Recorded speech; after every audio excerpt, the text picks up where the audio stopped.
Guys, good morning. Happy Wednesday. It's Daryl here. It is 4 a.m. here in Connecticut on the East Coast. Let me say first, I want to talk about Trump's cuts to education and student aid financing for college. Let me say first, I don't have kids. I've never been married and I don't have kids. Not yet, at least. There's still time, I suppose. Anyway, okay, so I've educated myself somewhat on this, on what's going on, but I started thinking back to when I graduated in '84, um, and most of my friends. It's a fairly well-off town here. Almost all my friends were going into university: Syracuse University, Cornell University, um, MIT, and a couple others. One was going into the two were going into the army, and another friend went to Oral Roberts Ministry, and I've never heard from him again. That's another story. But I always wanted to go to college. I love reading. I love school. I'd love to go back to school right now. Always wanted to. I love the idea of school. That I was looking forward to going away to a dorm and all that. My father, like I told you guys many times, my father died when I was 9. Um, Looking back, I knew my mother tried to help me as much as she could to get into college. I knew that I fell into a gray area where we weren't poor enough to get assistance, enough assistance to pay for any kind of real college or school or university, and we didn't have enough money, real money, to pay for it either. So I was right in that gray area where I was screwed. I couldn't get much for loans because we weren't poor enough to get like Pell grants or subsidized federal grants, and we certainly didn't have the cash. And I always missed going to school. To be honest, okay, so let me fill you in on what did happen. I got some money from Social Security when my father died, like $6,000, $8,000, something like that. It was more back in 19. My father died in '75, but I was looking to go to college in '84.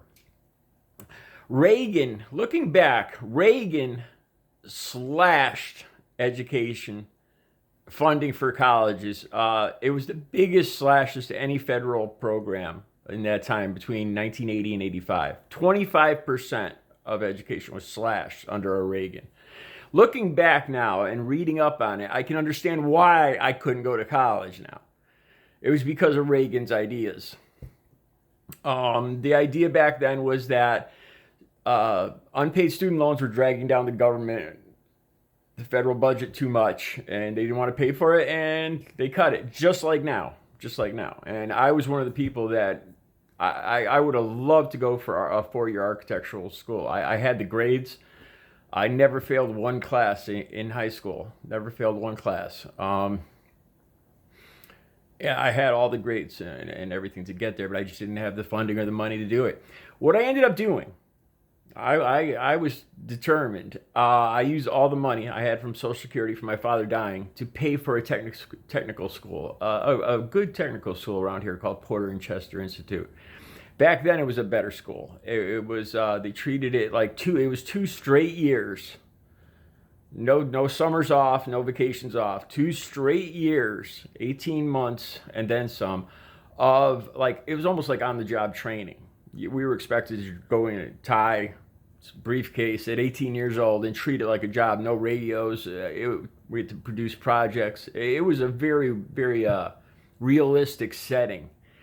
I was hired immediately out of there. First place I went to, I picked a place out of the phone book. It was called Science, Sapek, and Ames Architects in Waterbury, Connecticut. And they hired me right on the spot. I was the youngest hire there at 21 years old. My boss was a graduate of Yale. My other bosses were from Brown. It was a major. I had just happened to pick one of the biggest most prestigious architectural companies in the state. that were working on the state police barracks. They did all the libraries, the state police barracks, and I got to work on that. Granted, I started off very low level, making blueprint copies, but I got my foot in the door. I did good. Let me fill you in a little bit more, though. So I was carrying a briefcase, wearing a tie at 21 years old. Good job working in a prestigious architectural firm. My friends still had 2 years of college, and every time I talked to them, they were partying, they were going to frat houses, having the time of their lives up in Syracuse and Rutgers. And I'd go visit them from time to time, and I felt like I missed out on something. And once I hit 22 or 23, within a couple of years, I got another job. I quit there and got a better job at a place called Merrill Associates, the second architectural firm. Eventually, the housing crisis hit in, I believe it was 88 or 89, and I got laid off. And having felt like I missed out, I'm not making an excuse here, but this is what happened. And I started partying. I had like 6 months off. I was laid off, and the drugs started, and it was downhill from there. I had it all at one point. I always wondered, how my life would have been different if I went to college. Who knows? I might have gotten to drugs at college. I'm not blaming the drugs on the route I took, because I certainly made the best of what I had. But looking back, I see the parallels, unbelievable parallels. Like I said, I don't have children now, but I've been reading up on Trump's cuts to education. His education secretary, DeVos, the people he's hired for the people he's hired for the DEP, the person he hired for the Department of Environmental Protection is one of the Department of Environmental Protection's greatest enemies, greatest foes before he was hired. He wanted to, before he was hired, he wanted to do away with the Environmental Protection Agency. And Trump hires this guy to be the head of the agency. So you kind of see the mentality here. It would appear that he wants to do away with it. Unless you have the money, unless your family is wealthy, do away with education funding, do away with any environmental protection, just set up oil and drilling and privatization of all the parks, screw environmental protection. It's all about money and oil and drilling, and screw the earth and screw education. And unless you got money, then you don't have to deal with that stuff. I mean, that's basically what it comes down to. I started memorizing Trump's cuts to the Pell Grants, the standard, the Stafford loan program, subsidized federal tuition assistance, and all this stuff. And not having kids, this is kind of the first time I'm learning of it. So I wanted to tell you my story instead. And the Reagan years, I think, were bad. Looking back, I was still a kid. Even though I was 18, I was focused on my future and getting there by any means necessary. And that's what I did by using the money I had from Social Security from my father. Now, there's another good point right there. Trump cutting Social Security. What if I didn't have that money? My family, after my father died, we were a good, solid, middle-class family. My father was always a hard-working man. But after he died, we would have been living in a box on a sidewalk somewhere in a city. I am a picture of why Social Security is needed.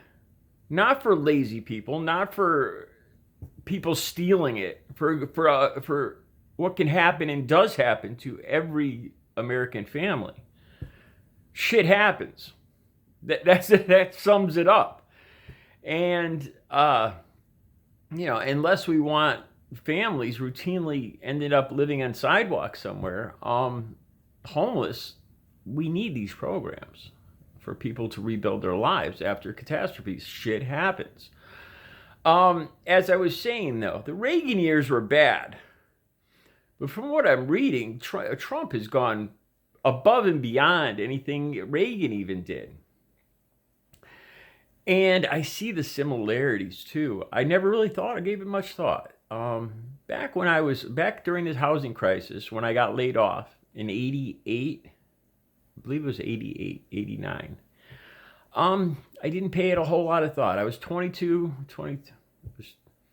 23 years old. To tell you the truth, it was a lot of work. When I put myself through that 2 years of school with my own money, I worked full time and went to school full time for 2 years straight. I mean, getting up at 6 in the morning, going to school till 1, and then working from 1 until 9 at night straight. No time off, no vacations for 2 years, like 18-hour days, basically. And then I got hired right into the prestigious firm there. And it was a lot of pressure. I remember they made me a great draftsman, but it was a lot of pressure. Being that age and working with people with that much creative ambition was scary. It made me a good draftsman, but it was scary.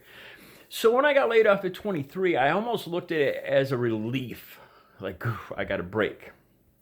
But I took it as too much of a break, and I started partying. I thought I missed out a few years earlier, and I got lost. I got lost.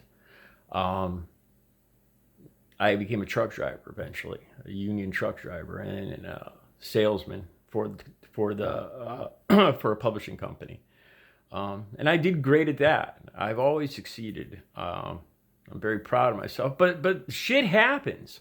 Shit happens. And people, what Trump's proposing is, unless your family has money, it's going to make a greater divide.